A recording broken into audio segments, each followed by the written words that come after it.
I'm gonna try this again.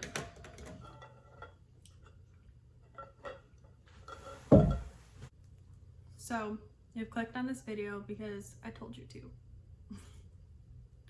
Kind of, in a way.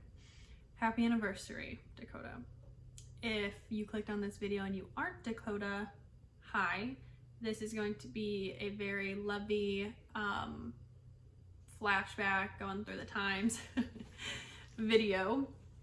And it's specifically for Dakota. And if you are watching this again and you're not Dakota, I will be talking to you as if you were Dakota, if that makes sense. If you aren't Dakota and you want to stick around and you want to learn how we met, the things we've done, and the things we've been through, by all means, stick around.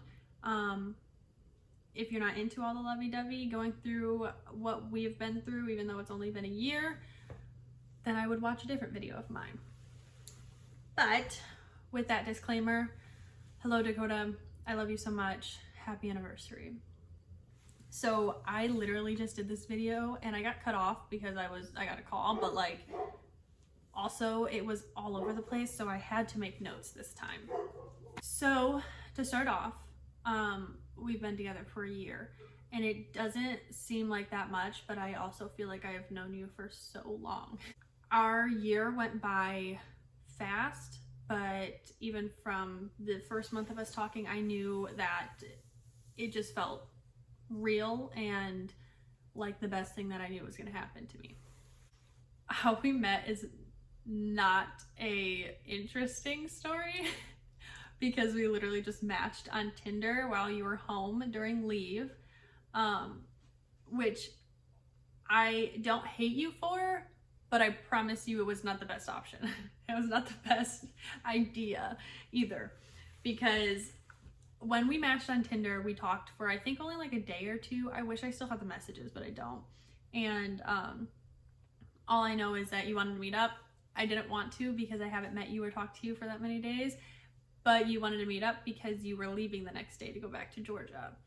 I still said no, but I told you that if you made it worth it for a month, I would fly out to you to meet you and we would have a vacation together. And obviously, since we are still together, you did make it worth it. It was texts, it was calls, it was all the fun stuff.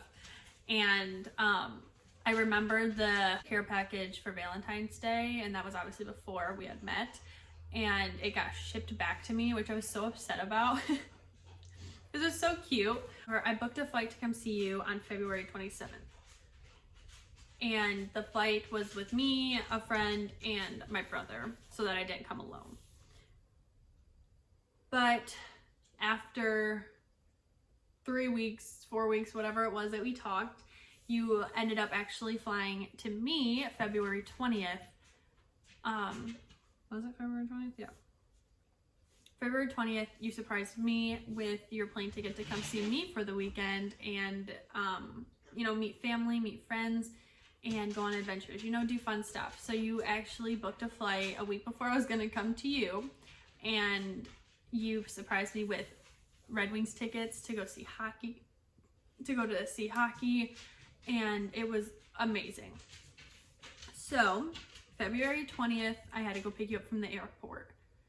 I was so nervous yet so ready to meet you, but it was nerve-wracking, so nerve-wracking. And I picked up at the airport at around 1 a.m.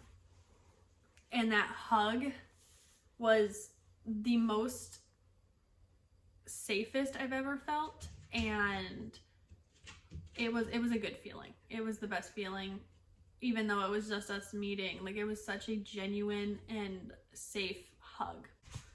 So on the 21st, we met family. You know, you went and seen my family, we went and seen yours, and it was just kind of a catch up for everybody, mostly because not a lot of people have seen you. Well, I mean, you come from your one leave, but we went and saw your family and whatnot. On the 22nd, we did laser tag with some of your friends, family, and some of my friends. That was really fun. It was like rollerblading, it was roller skating and laser tag, and that was really fun because I haven't went laser tag in a long time. And then on the 23rd, that was, I think, our last day together, right?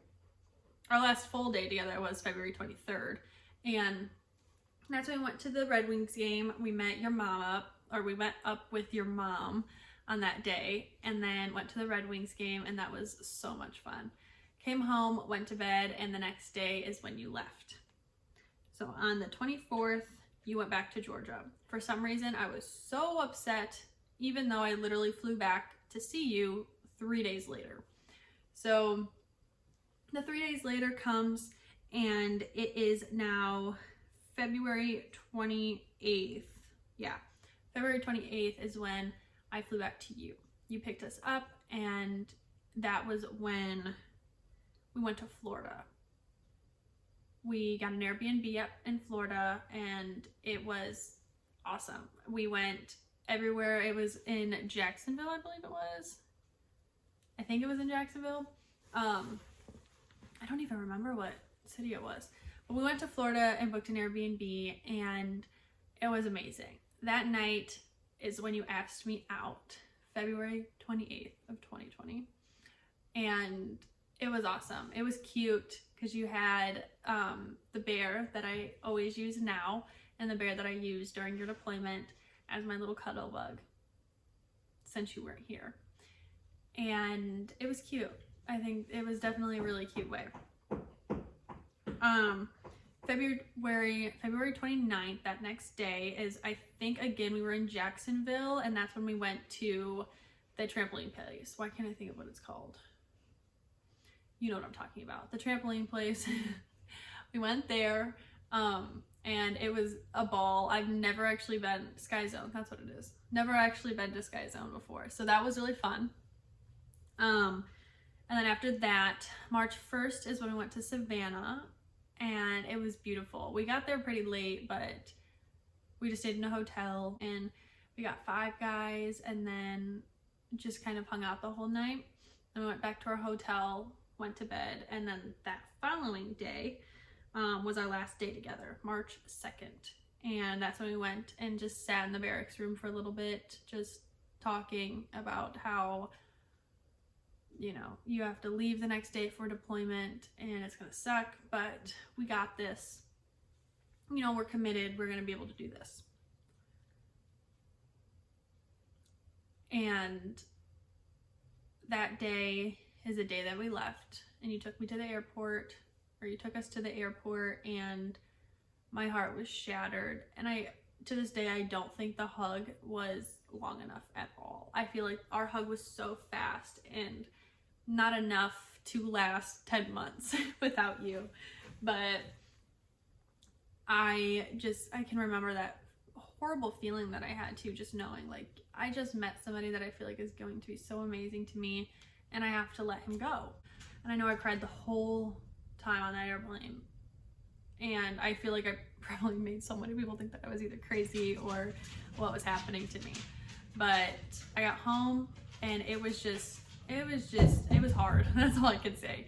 The first month was the hardest. I think my brain was telling me that it was more of a breakup than it was a deployment, because I've never been to anything like that. I've never had to do long distance, never had anybody in my family that was in the military. I just didn't know how a deployment was supposed to feel, and my heart and my mind just went straight to like a breakup.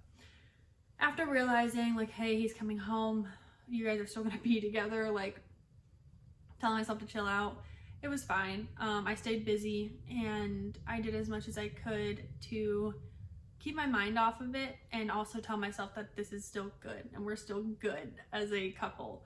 I started to try to reach out to your family to try to meet people. So that was June 8th is when I went to meet Mimi and Papa, and I went up there for the weekend. The most awesome people, I swear. It was about a 3-hour drive, and I know so many people call me so crazy for doing that, because they're like, I could never just go meet people in his family that I've never met before with him not being there. But I am usually full of anxiety and always have my nerves get to me, but for some reason it was the easiest decision that I had to make to go meet them. Throughout deployment, you did so much more than you probably needed to. You would text my mom and have her go get me flowers or her go get me candy, and you just treated me so well. You would, you know, you'd send me our letters had to be emails because you couldn't send letters. So you would email me all the time. We would Snapchat. We would, you know, talk on the phone late at night. You would stay up because we weren't a time difference. It was like 8 hours, I think, ahead. You were 8 hours ahead. So you would stay up and talk to me. I would stay up as long as I could to talk to you. By the time that I woke up, it'd be like midday for you. It was hard, but we learned, and we both sacrificed a lot of stuff to talk to each other and listen, you know.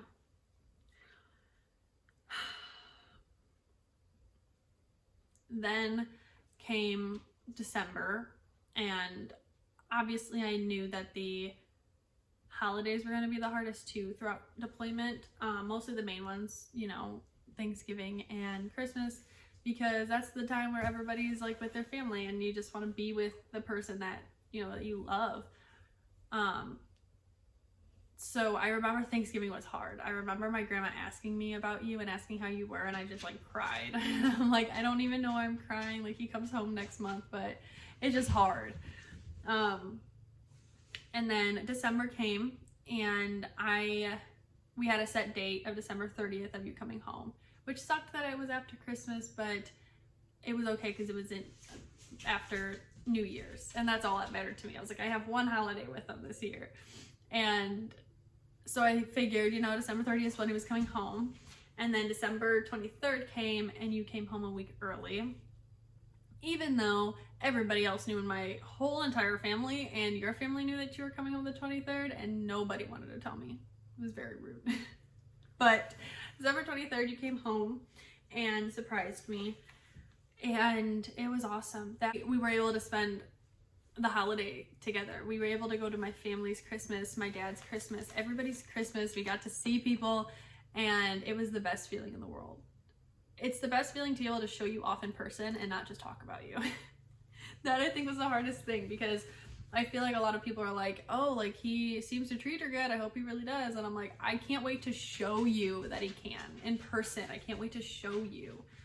And you do that to this day. Every day you show me, and you show everybody, because all I do is post about you, how much you treat me well. On December 30th is when we went to Dave & Buster's with a few of my friends. It was just Haley and Nick, and then your family and my family, and it was really fun. Then New Year's we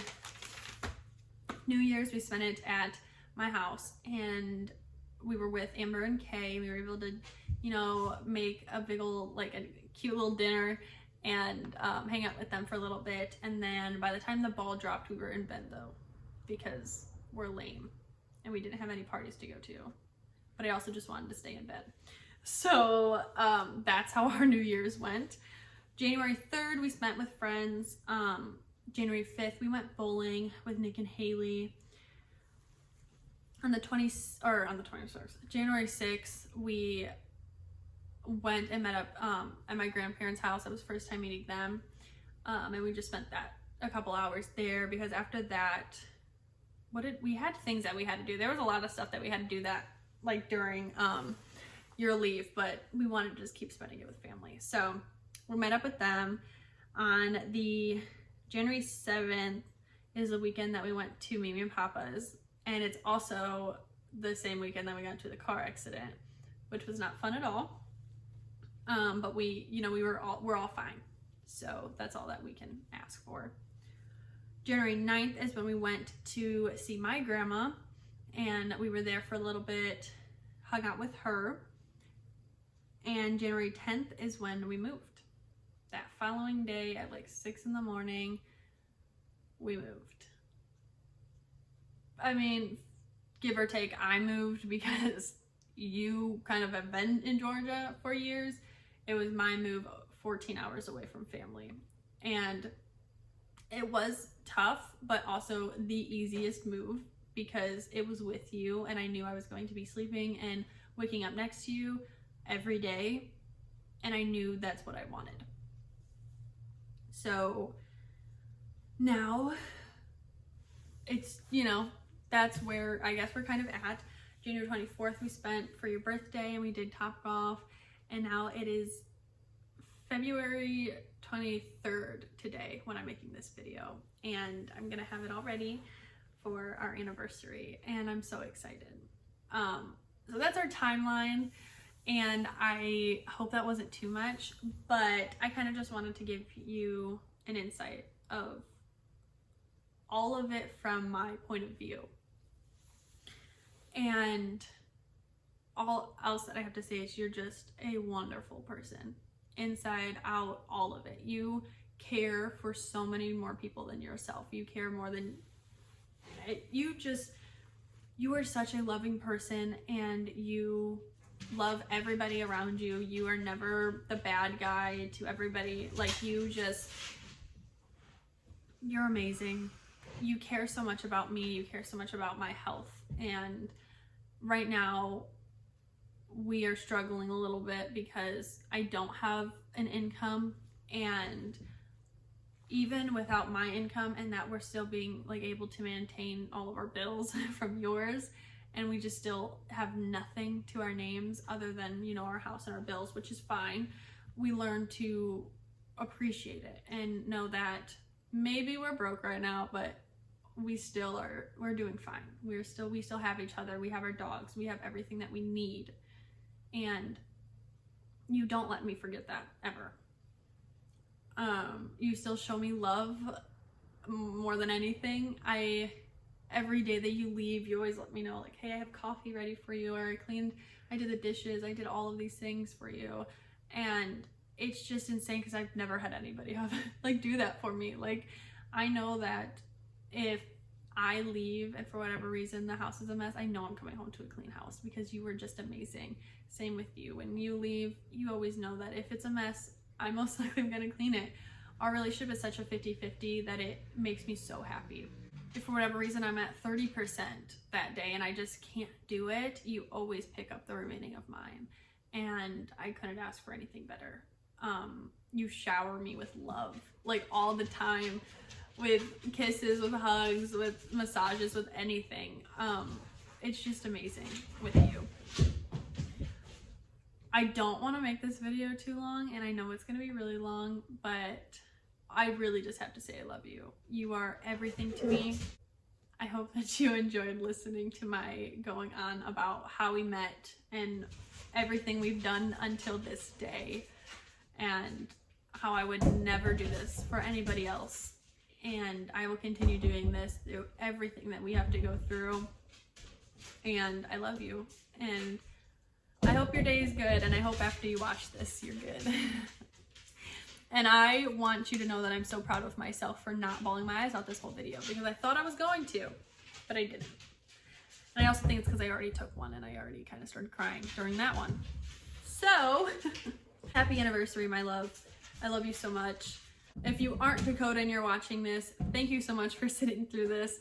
I hope you enjoyed listening to our timeline of this year. And I hope you continue to watch the rest of them, because I feel like my channel might end up being showing a lot of us, or when we take vacations and stuff. So, anywho, I love you so much, Dakota. You make me really happy. And I will see everybody else in my next video. Bye.